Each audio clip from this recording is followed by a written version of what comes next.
Olá pessoal, aqui quem fala é Ailton do Amaral com mais um vídeo para vocês. Vamos dar uma variada um pouquinho do tema Cabala? Vamos falar um pouquinho de tarô? E a gente vai ver agora um outro arcano que já é extremamente o contrário do louco, que é o mago. O mago, normalmente, dentro do tarô Oswald Wirth, ele tem a letra Aleph, porque é o número 1. Tá? A gente sabe que Aleph ele é a letra do homem, não é isso? O número 1 é o número do homem. Então, o mago é o tarô Aleph, tá? O que é, na realidade, o Aleph? Ele é a unidade. O mago, ele é o uno. Por quê? Porque o dentro da cabala, é um impulso gerador, né? É aquele que pode se dividir em vários, tá? O mago também, ele é considerado o número do elemento, o tarô do elemento masculino. Né? Quando aparece uma pergunta de gênero dentro do tarô, quando sai o mago, é homem, tá? Então, a carta do mago, ele é o gênero masculino. Mas o mago é aquele cara super sistemático. É aquele cara que, quando ele vai dar um passo na vida dele, quando ele vai fazer qualquer coisa na vida dele, ele estuda isso de uma forma até chata demais. Ele faz todo um planejamento. Então, o mago, ele é a carta da organização, a carta da ordem, ao ponto que o louco é a carta do caos, o mago é a carta da ordem. E o que é o mago? Ele é um camarada. Você vê que cada versão de carta de tarô, o desenho é diferente, mas no fundo é a mesma coisa. Esse tarô que eu estou aqui com a setinha é o tarô original de Marsella. Esse aqui é um tarô de Marsella que alguém resolveu dar a sua própria versão do tarô. E o que acontece quando alguém dá a sua própria versão do tarô? Você vai ver que tem algumas coisas diferentes aqui. Por isso que eu sempre recomendo o tarô de Marsella. Então, o que a gente tem aqui?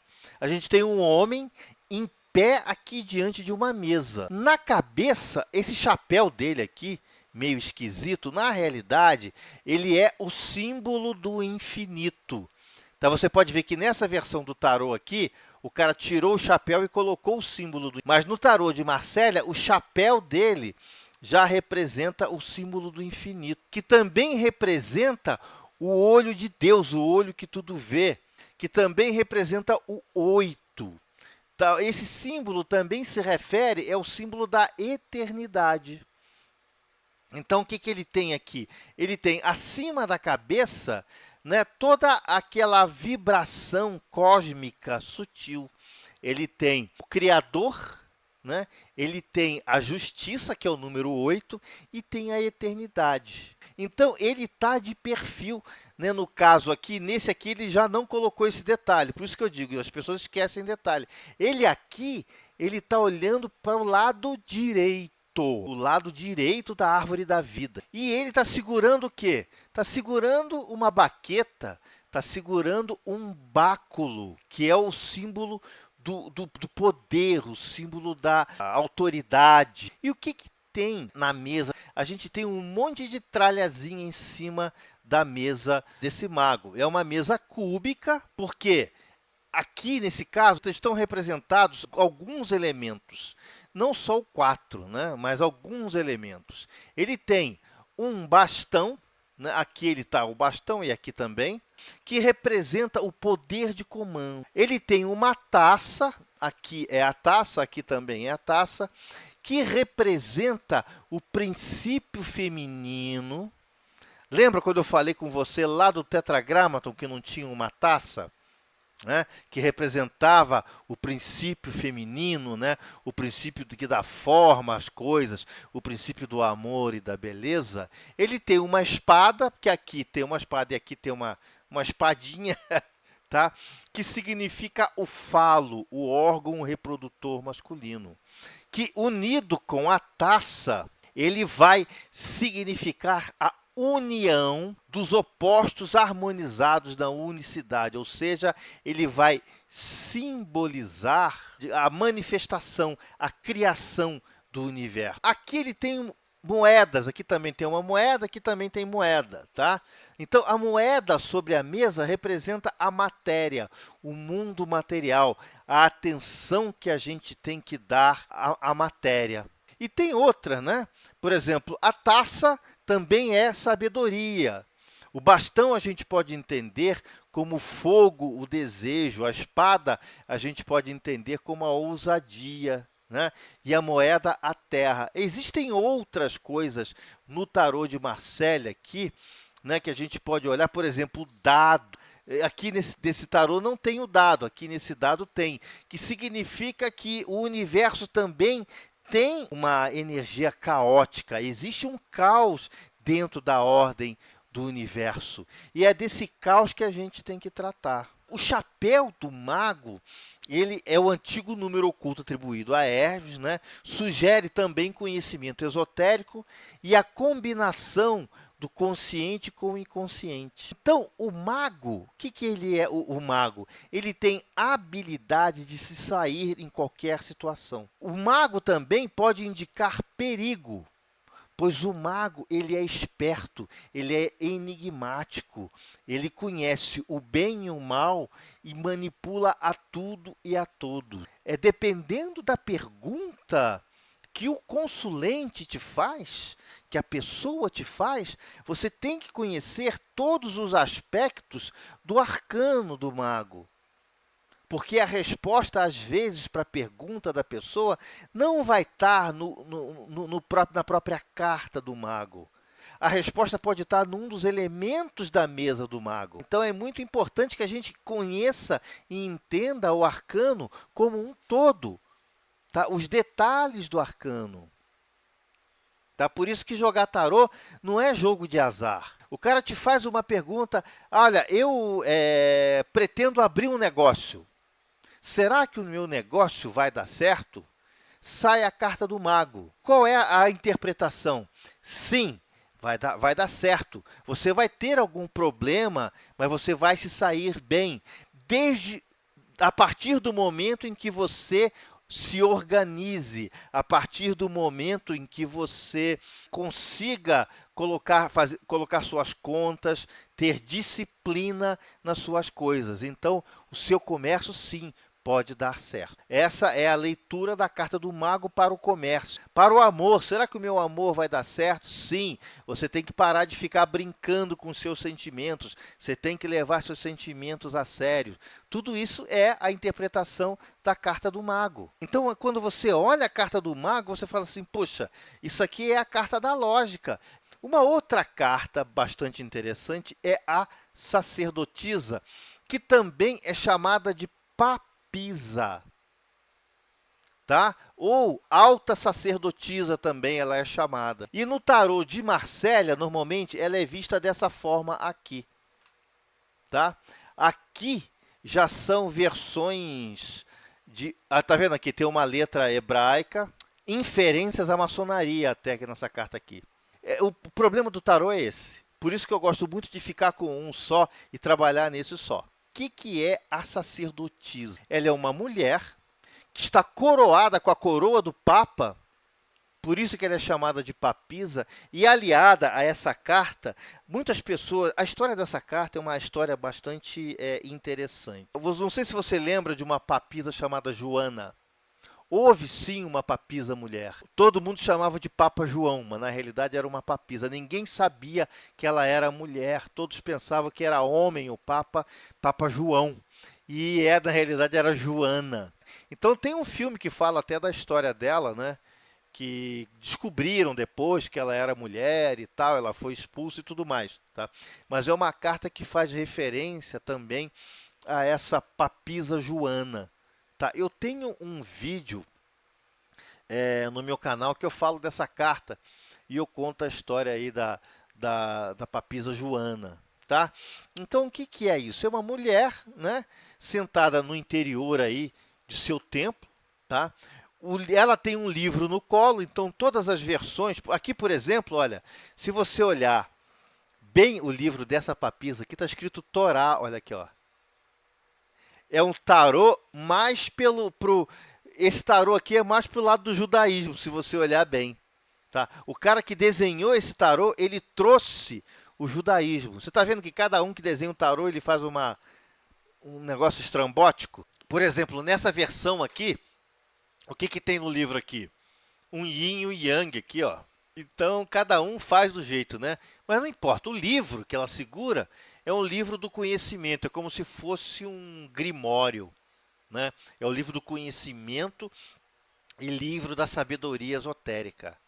A papisa, ela representa o consciente e o inconsciente. Tá? Esse é o significado quando a gente entra, quando vem a carta da papisa. É o consciente e o inconsciente. Ela personifica a mulher perfeita. A mulher ideal, não no conceito de mulher ideal, masculino de mulher ideal, né? Ela, na realidade, é a essência do sagrado feminino. A carta da sacerdotisa é a carta do sagrado feminino. Ela é a essência de tudo que é próprio da mulher, tá? Mas não o que a gente fala de feminino aí no sentido romântico, não, tá? É a mulher na sua característica do seu papel no mundo, né? Então aqui, se você vê nessa versão aqui, que é a versão mais correta, o chapéu ultrapassa o quadro aqui, tá vendo? Ele não fica no quadro. Esses aqui já não, tá? Mas aqui o chapéu ultrapassa o quadro. Por quê? Porque o universo, ele vai muito além do que a gente conhece, que a gente compreende. Então, ali, na realidade, essa não mostrar o chapéu da papisa, ele quer dizer que está bem fora da nossa compreensão. E se a gente olhar, por exemplo, dentro de uma leitura, quando sai a carta da papisa, ela tem aqui a iniciação. Ela significa a iniciação, até por isso que em alguns casos ele tem duas colunas aqui, porque o que é a iniciação dentro do conceito aí de várias ordens iniciáticas? É você passar pelas colunas iniciais, passar pelo portal inicial, tá? Então por isso que ela indica a iniciação. Ela indica também o que é misterioso. A papisa, ela indica o mistério, tudo aquilo que está oculto.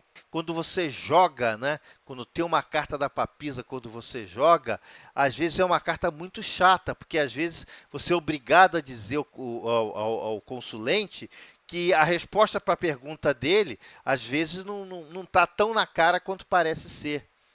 Tá? Isso é que é o problema da carta da papisa, né? Também representa atrações e repulsões, representa a dialética e o pensamento, né? A papisa representa o secreto, o irrevelado, o incompreensível, né? O véu que limita os mistérios e os segredos, tá? A papisa, ela entende que o amor incondicional, ele está muito além do nosso entendimento. Então, quando cai a carta da papisa no tarô para determinada pergunta, fica complicado. Por exemplo, o cara vai e pergunta para você: e se eu for, esse novo emprego vai ser bom? Aí sai a carta da papisa. Aí você tem que dizer para ele: olha, esse teu emprego vai ser uma coisa muito nova para você, vai ser uma espécie de iniciação, você vai estar de frente com coisas que você não conhece, que vai te obrigar a pensar, vai te obrigar a estudar. Tá? Você, com esse emprego, você vai ter muito conhecimento, vão acontecer coisas fora do seu controle. É a mesma coisa, posso vender um carro? A mesma coisa. Bom, a venda desse carro, ela pode te trazer coisas que você não estava esperando, né? Eu sempre considero a papisa assim como o inesperado, sempre, e o feminino. Então, tem alguém me prejudicando no emprego. Você sabe quem? Cai a papisa e fala assim, bom, de cara aqui já é uma mulher. E é uma pessoa que está fora do seu círculo. Você não conhece essa pessoa, tá? Você vai ter que pesquisar muito para saber quem é essa. E às vezes, o que ela vai te fazer para te prejudicar, na realidade, ela pode te ajudar. Então, essa é a interpretação super difícil aí da sacerdotisa, que é o mistério. Essa carta é uma cartinha safadinha quando você tira. E vamos para a carta 3. A carta 3 é a imperatriz. Então, aqui a gente vê aqui duas imperatrizes com dois desenhos diferentes, tá? Esse aqui é a imperatriz do tarô de Marsella, que é a imperatriz que eu consigo mais interpretar melhor, porque aqui já foi invenção, tá? Então, o que, que é? É uma mulher tipo uma matrona sentada num trono. Ela tem uma coroa na cabeça e ela olha para frente com firmeza. Na mão esquerda, ela tem um cetro e na direita ela segura o escudo. Aqui você já não tem isso, tá vendo? Ó? Tá? Esse escudo tem uma águia. Esse escudo é o símbolo da autoridade. Mas as asas da águia apresenta uma ideia de espiritualidade.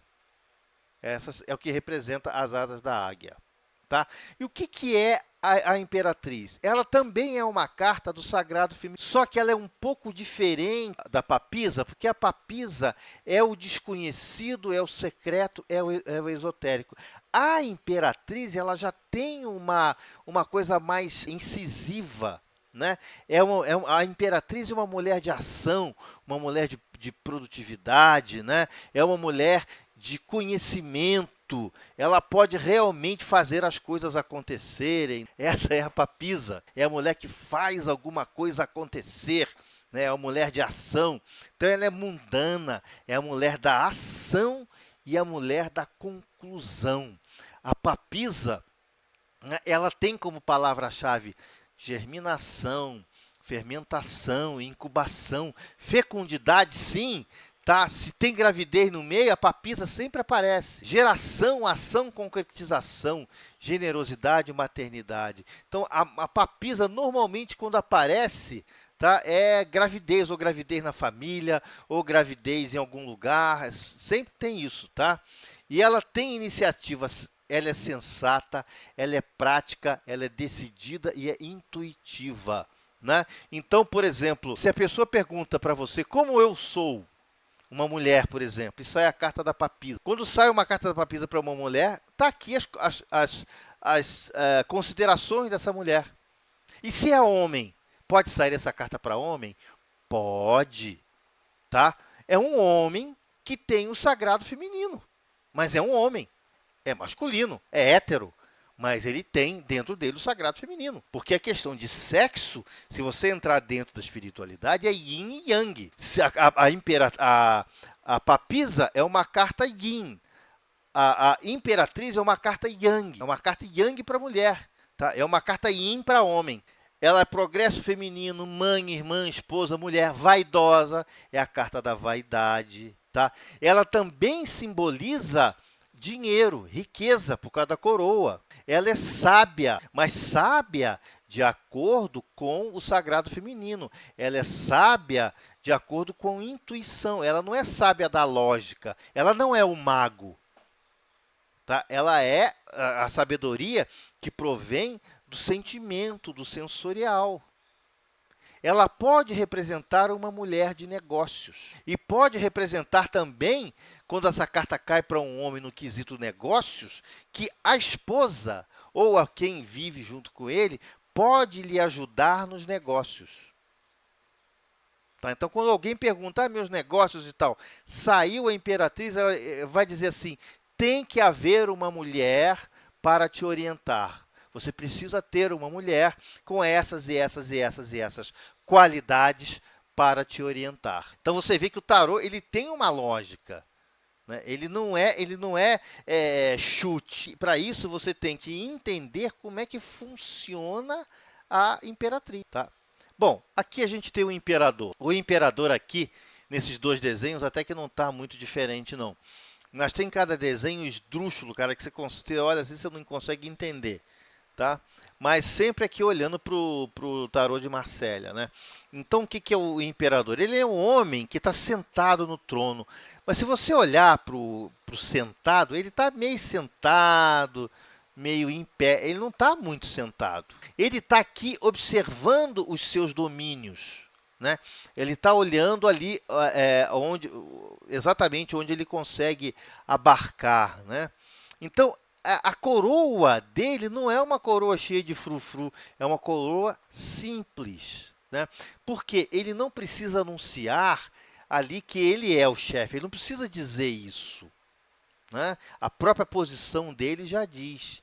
E aqui na mão direita ele tem um cetro, que é o símbolo do poder. O cetro indica, né, a influência ativa em todas as questões que lhe são apresentadas. E na mão esquerda tem um escudo também, o mesmo escudo lá da rainha, que é o escudo da águia com asas abertas. É o símbolo da sua autoridade. Ele tem também um amuleto no pescoço, que é circular, de ouro, que o círculo significa o quê? A continuidade. Agora, note o seguinte, ele está sentado com as pernas cruzadas. Essas pernas cruzadas indicam o quê? Que ele não está tenso, que ele está tranquilo, ele não está ameaçado por nenhum tipo de perigo, né? Ele tem um cajado que representa ali a autoridade espiritual agindo sobre o mundo material. Na realidade, ele é um rei, mas ele é um rei pastor, né? É tipo um Davi da vida, assim, um rei Davi. É preciso que todo poder emane da espiritualidade. Então, o que, que é o imperador dentro aqui da leitura do tarô? São sucessos. Sucessos no negócio, né? Ordem, organização, vai estar tudo certo, vai estar tudo organizado, né? O negócio vai ser concretizado, você vai ter condição de ajudar, desde que você siga a lei, né? Que é reportar às autoridades estatais, né? É a carta do pai de família, né? É a carta do pai do amar o país, a carta do chefe, a carta do comando e da ordem estabelecida. Ela é diferente da carta do mago. Tá? A carta do mago é a carta da ordem, mas é a carta do planejamento da ordem. Tá? Aqui o imperador é a carta do fazer a ordem acontecer através da autoridade. Então, o imperador é firme, ele conquista as suas metas, né? Ele é um líder, essa é a carta do líder. Ele está disposto a ouvir um conselho, mas ele pega esse conselho e analisa de acordo com as suas experiências, de acordo com as suas convicções. Tá? E olhando aqui o imperador aqui pelo lado negativo, a gente tem a imaturidade, a inutilidade, a indecisão, a falta de energia, falta de capacidade, ou seja, no lado positivo ele é o líder, tá? No lado negativo ele é o seguidor, aquele seguidor irracional, aquele seguidor que segue porque está seguindo, que se alguém gritar com ele, ele vai entender e vai responder direto sobre isso. Tá? E note uma coisa interessante, o número 4 no tarô, raramente ele é representado por IV, ele é representado por 4 Is. Tá? 4 pauzinhos. Tem cartas que tem? Existem, mas a grande maioria são 4 pauzinhos. Provavelmente para não confundir com VI e tudo mais, que está com 6. Tá bom? Então, essa aqui é o imperador. É uma carta que, se sair, por exemplo, para negócios, é uma carta super positiva. Tá? É uma carta que mostra que o negócio está sendo bem conduzido, está sendo bem organizado, né? Está sendo bastante... está indo de vento em popa. Né? Mas é uma carta que pode sair, por exemplo, para situações... mas espera aí... E o meu amor, e no amor, né? No amor, você vai achar o imperador. Você vai dizer assim, bom, para que o amor dê certo, você precise de uma pessoa imperador, de uma pessoa que tenha autoridade, uma pessoa que tome a frente das coisas, de uma pessoa que não deixa a peteca cair, de uma pessoa que tenha força, né? Que seja forte. Tá? Então você pode colocar isso também em qualquer contexto da vida. É só você conhecer como funciona o arcano. O Papa, essa carta aqui é uma carta bastante interessante. Primeiro, ela tem interpretação de tudo quanto é jeito que você está vendo aí. Tá? Você tem o Papa do tarô de Marsella, é esse aqui. Tá? Esse aqui é o Papa do tarô de Marsella. Mas você tem outras considerações. O Papa também ele pode ser chamado de sumo sacerdote, ele pode ser chamado de sacerdote e também chamado de hierofante. É uma carta que tem vários nomes. Ele tem alguma diferença da papisa, né? O Papa, o que que é? Ele é um homem idoso que usa uma mitra na cabeça, uma mitra de papa, diferente da papisa. Essa mitra está dentro do quadro, tá? A papisa está fora, que indica a obscuridade, não é isso? Na mão direita segura uma cruz tríplice, que é o símbolo do poder criativo. Aqui você tem o mundo físico, o mundo intelectual e o mundo divino, nessa cruz tríplice aqui dele. Atrás dele você tem as duas colunas. Na maioria das representações do Papa, você vê que tem coluna aqui atrás. Tá? Por quê? Porque a coluna aqui ela é muito importante. Que uma é a lei e a outra é a vontade. Uma coisa é o universo como ele ocorre. A outra é você entrando dentro em harmonia completa com o universo. A lei do universo é uma e outra é você entrando em harmonia. O que está em cima é como o que está embaixo. A essência de ser um indivíduo e de decidir se devemos dizer dentro ou fora dos limites da lei. Essa é uma carta de decisão, é uma carta de dualidade, é a carta da escolha. Você vai ter que escolher, é uma carta que quando cai, normalmente ela acontece, você vai ter que escolher. Porque a coroa, ela representa, nos três níveis dela, o mundo material, formativo e criativo. E o simbolismo que aparece no báculo, né, que é a mesma coisa. O Papa representa tudo que é tradicional. Tão tradicional a ponto da ineficácia. Por exemplo, essa carta aqui, ela pode aparecer como burocracia. Tá? Eu vou conseguir me dar bem no meu negócio? Vai ter muita burocracia quando surge o Papa. Então, você tem que primeiro desenroscar a burocracia. Primeiro, você tem que acertar toda essa parte de burocracia. E o meu processo dentro do judiciário? Olha, é muita papelada ainda que vai rolar. O Papa também promete liberdade e limita as ações. Indica também conhecimentos novos e revelações. Indica amores, amigos, bons e ruins, tá? E normalmente o Papa é uma carta de reencontro com o passado. Então é uma carta que dá muito do destino. No negativo a gente tem intransigência, bondade excessiva, prática de uma generosidade tola, impotência, renúncia, vulnerabilidade, fragilidade, má informação. Tá? É uma carta também bastante complicada, porque o Papa é uma carta que tem muito a ver com a lei do universo, né, com o macrocosmo e o microcosmo. É uma carta que tem a ver do que você seguir ou não os ditames do universo. Porque o que você tem aqui? Você tem esse Papa aqui sentado, mas você tem duas pessoas aqui, dois padres, dois franciscanos. O que eles estão fazendo aqui? Eles estão pedindo orientação ao Papa. Então, essas duas pessoas que estão sentadas aqui, esses dois padres, ou bispos, ou cardeais, estão pedindo orientação. Tá? É a carta do pedir orientação, é a carta do decidir, tá? É a carta de coisas que podem atrapalhar. É isso aí, pessoal. Espero que tenham gostado aí do vídeo, né? Próximo vídeo a gente vai falar um pouquinho de cabala. Eu resolvi ficar intercalando, né, os assuntos, que é para não ficar muito chato. Ok, pessoal? Vida longa e próspera. Ailton Alt.